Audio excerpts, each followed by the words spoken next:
Hey folks, MB Geek, Red Alert. What is going on? I mean, Spider-Man Far From Home is banking. Hasn't even been out a full week and is banking like a motherfucker. And there are some critics out there who just can't get their hands around it. They're trying to unravel the mystery. How is this movie so successful? Well, it's pretty damn simple. Couple areas. One, Spider-Man, as far as Western superheroes go, is at this point the most popular superhero. Look, I'm a Batman fan. I'm a Superman fan. They've been around a lot longer than Spider-Man, but truthfully told, Spider-Man is the most relatable to most people when it comes to superheroes. And he's one of the most fun. So let's take a look. There you go, folks. I mean, seriously. Look at this. It's only been out a small week.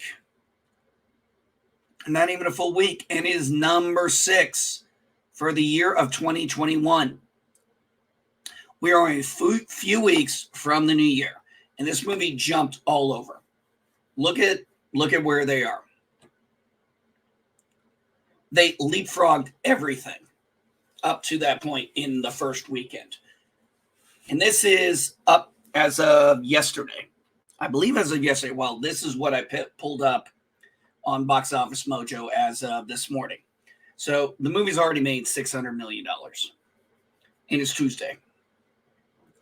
By next Monday, I will not be surprised if this movie is up to number 3.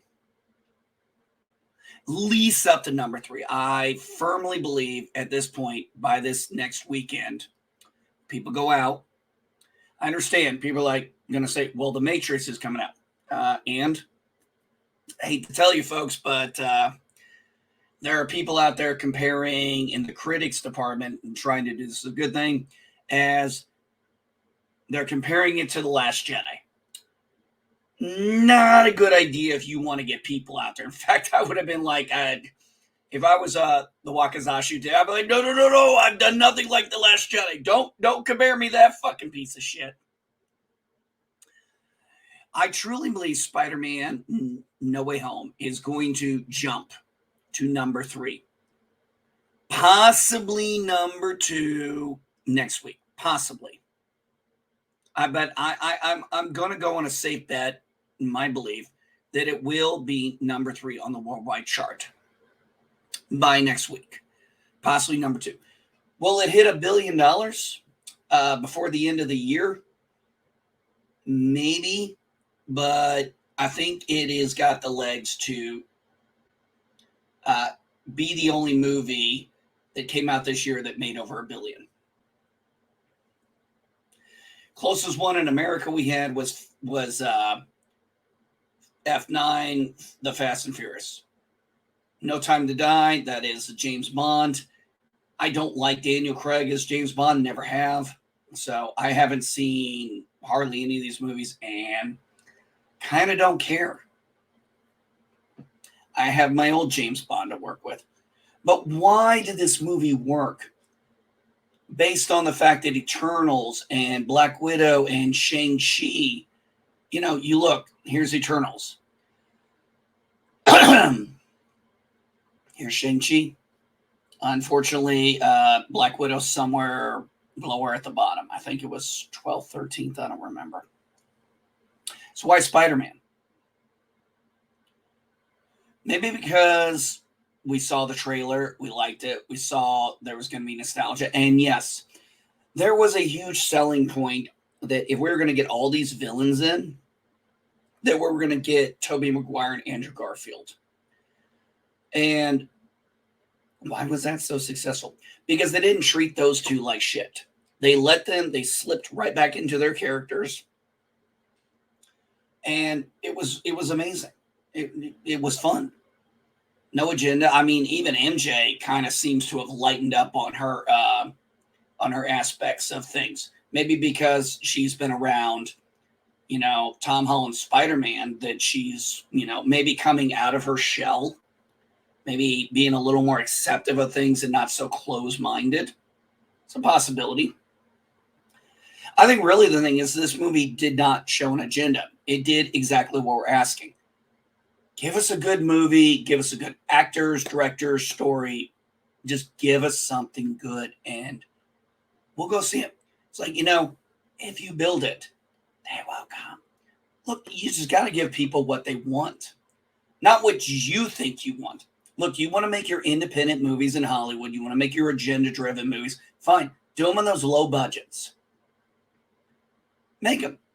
That's fine. Nobody cares. If you make them, other people might like them.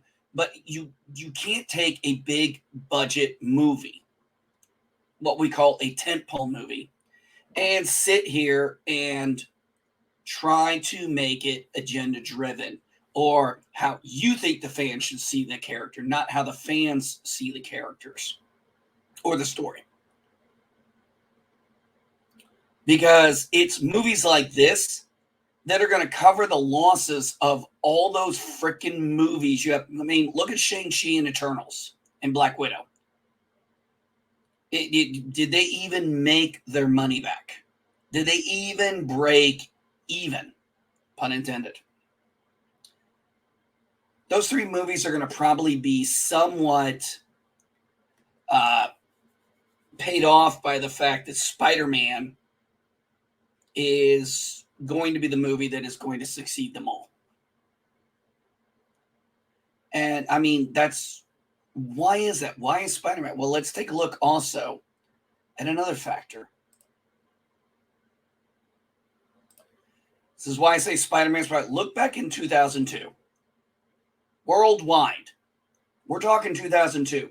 If I adjusted this for inflation right now, this would be these three movies right here would all probably be either over $1 billion adjusted for inflation or pretty damn close. Because people love Spider-Man. I mean, he's worldwide loved. You look at this right here. You have the three Spider-Man, the Sam Raimis. You got the Mark Webbs. Okay, I know some people didn't care for Spider-Man 2. I didn't either. But I kind of have to say, No Way Home kind of redeemed that for me. Made that, like, okay. I can really empathize with Andrew Garfield's character at that point. And it really felt like it gave closure. I don't think Tobey Maguire's needed closure, but he was more the guide, the elder statesman, as I've heard people say. And then you hear that, Andrew Garfield's Spider-Man, he stopped pulling his punches. He got angry. And then he gets his redemption where that look on his face when he saves MJ. Something he couldn't do before with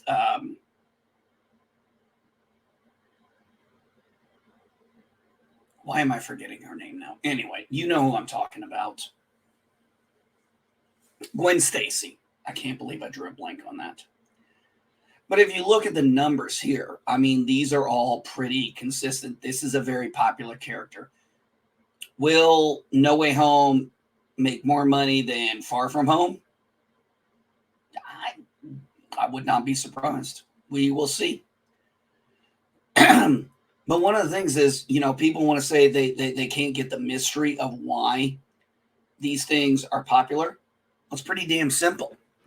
You tell a good story with a character people love. You respect the character. You bring in legacy characters who just happen to be other Spider-Mans from the Sony franchise, and you treat them with respect. And you let them, they slipped right back into their roles like it was nothing. I mean, we're talking how many years since these guys have played the character. I mean, William Dafoe hadn't played the Goblin in 20 years overall. And he just slipped back into it like it was nothing. It was very impressive. And I think that's why this movie made so much money. It was exciting. The trailer looked good. Everybody had expectations. we went in on a high. We left on a high. The word of mouth is great. People are going to go see it who didn't see it the first weekend are going to go see it this weekend.